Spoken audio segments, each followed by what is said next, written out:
Hi everyone. Let's start with the fourth section, User and Permissions Management. In this section, we'll be exploring and working with the users, groups management on terminal, manipulate time and date, then work with commands that deal with file and users permissions. Video 1. Time and date manipulations via terminal. In this video, we'll take a look at time manipulations commands and how to access dates and set them up.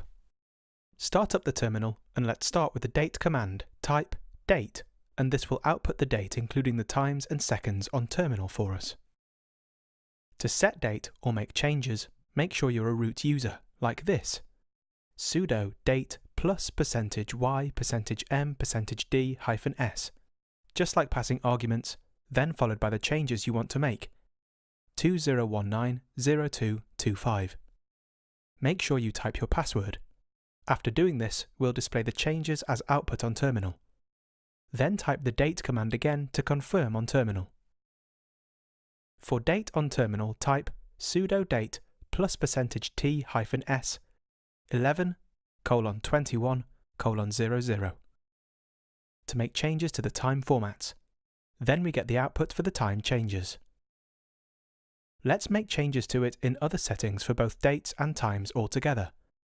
Sudo date -s 25 Feb 2019 11:21:00, and we get the display as output for the changes. Another way to view both date, time, clock, and also minutes, we type sudo hw clock --show on terminal. This will display it all and other formats. Let's check the manual page for the commands with man date. This will display the manual page for us. Date prints or set the system date and time can also be used to display the last modification time of file.